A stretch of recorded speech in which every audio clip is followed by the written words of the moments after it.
जय हिंद देशवासियों। देश में कुछ लोग कह रहे हैं कि ये जो सोशल मीडिया के थ्रू मैं शिकायत दर्ज करवा रहा हूँ ये तरीका गलत है। तो उनको मैं बता देता हूँ कि जो उनके अनुसार सही तरीका है वो मैं पिछले 3.5 सालों से अपना रहा हूँ। मैंने मौखिक, लिखित, ऑफलाइन, ऑनलाइन हर तरह की शिकायत दर्ज करवाई है। इतनी इतनी बड़ी 3 फाइलें भरी है मेरी शिकायतों से, लेकिन कहीं कोई सुनवाई नहीं हुई। आज मैं यहाँ खड़ा हूँ तो अपनी खुशी से नहीं हूँ। यहाँ आने के लिए मुझे मजबूर किया गया है। तानाशाही की सारी हदें पार हो गई थी तब जाके मैं यहाँ आया हूँ। और जब मैं आ ही गया हूँ तो देश को बताऊंगा कि अंदर क्या हालात हैं। अरे भारत सरकार बीएसएफ में जवानों की भर्ती करती है देश की सुरक्षा करने, लेकिन ये लोग उन जवानों से अपने घरों में सेवादारी करवा रहे हैं। देश का जवान खून तो इनके कच्चे, इनके झूठे बर्तन मांग रहा है। अगर सारी गिनती की जाए तो इनके यहाँ बीएसएफ की 25-30 बटालियन झाड़ू पोछा कर रही है, और जो जवान वास्तव में सीमा पर देश के लिए खड़ा है उसे 18-18 घंटे ड्यूटी करनी पड़ रही है। यही कारण है कि उन्हें एक्स्ट्रा ड्यूटी करनी पड़ रही है। जो जवान इनके घरों में लगे हैं वो सेवादारी के अलावा कोई ड्यूटी नहीं करते। तो भारत सरकार उनको वेतन किस लिए दे? उनका वेतन इन अधिकारियों से वसूला जाना चाहिए जिनके यहाँ वो सेवादारी कर रहे हैं। जो जवान रात दिन देश के लिए खड़ा है सीमा के ऊपर चौकस, उसी की छुट्टी रुकती है, हर प्रताड़ना उसी को झेलनी पड़ती है। और जब बात आती है अच्छी ड्यूटी के लिए रिवार्ड की तो सबसे पहले नाम होता है इन सेवादारों का।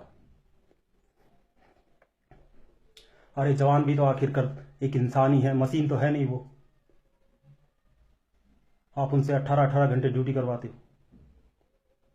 अगर फोर्स में कर्मचारी यूनियन नहीं होती है तो इसका मतलब ये तो नहीं है कि आप सीधे सीधे जवानों का शोषण करोगे। माननीय प्रधानमंत्री महोदय, ये लोग देश के यंग ब्लड को खराब कर रहे हैं, उनसे अपने यहां सेवादारी करवा रहे हैं।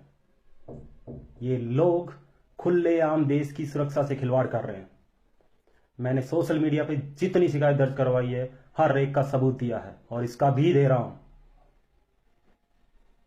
उस वीडियो में जो बोल रहे हैं वो कोई आम जवान नहीं है, वो लोग हैं जो आपकी बटालियन के पूरा लेखा जोखा रखते हैं। अरे ये तो सिर्फ एक बटालियन के रियर हेडक्वार्टर की गिनती है। अगर टेक हेडक्वार्टर और पूरी बटालियन की गिनती की जाए तो देखिए कि कितने जवान, कितनी बीएसएफ की बटालियन इनके घरों में सेवादारी कर रही है।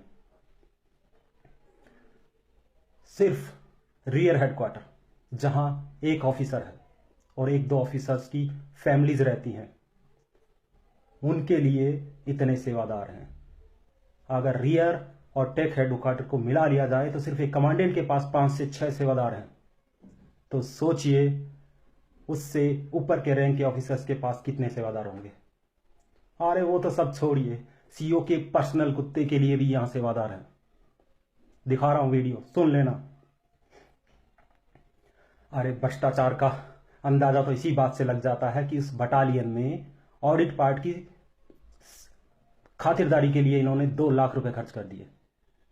तो सोचिए इन्होंने खुद ने कितने बड़ा घोटाला किया होगा उस खातिरदारी को करने के लिए। अपने गुनाहों को छुपाने के लिए वो खातिरदारी की गई। क्या पता कितनी बड़ी अमाउंट इन्होंने घोटाला की है, तब जाके ऑडिट पार्टी पे ये 2 लाख रुपए खर्च कर। वो पैसे भारत सरकार ने नहीं दिए इनकी खातिरदारी के लिए इनको, वो भी इन्होंने जवान मैच से निकाले। हर कंपनी के हर मैच से 8-8 हजार रुपए मांगे गए और बाकी की अमाउंट बटालियन हेडक्वार्टर से खर्च की गई।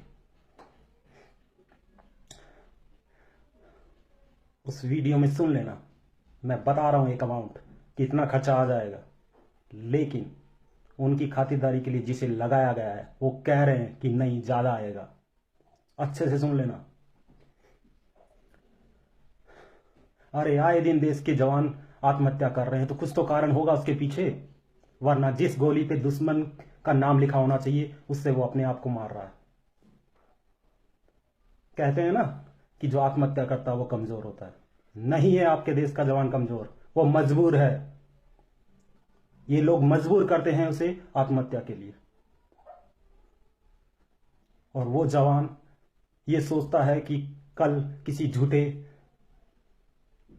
आरोपी बना के उसको सस्पेंड कर दिया जाएगा या डिसमिस कर दिया जाएगा, तो वो सोचता है कि मरने से कम घर वालों को फाइनेंशियल बेनिफिट तो मिलेगा, तब जाके वो आत्महत्या करता है। मैं जिस दिन से बीएसएफ में आया हूं, उस दिन से देश का एक सच्चा और ईमानदार सिपाही होने का फर्ज निभा रहा हूं। मेरी सोच तो ये कहती है कि समस्या से भागना उसका समाधान नहीं है, अपितु दृढ़ संकल्पित प्रयास के द्वारा उसे सदैव के लिए समाप्त किया जा सकता है। और मेरी सोच से प्रभावित होकर अगर एक भी जवान ने आत्महत्या का रास्ता छोड़ के शिकायत का रास्ता चुना, जी हां, सुसाइड का रास्ता छोड़ के अगर शिकायत का रास्ता चुना, तो मेरा देश के सामने आना सफल है। और रही बात मेरी, तो सुन ले ये भ्रष्टाचारी कि बहुत कुछ है मेरे पास। Wait and watch. जय हिंद।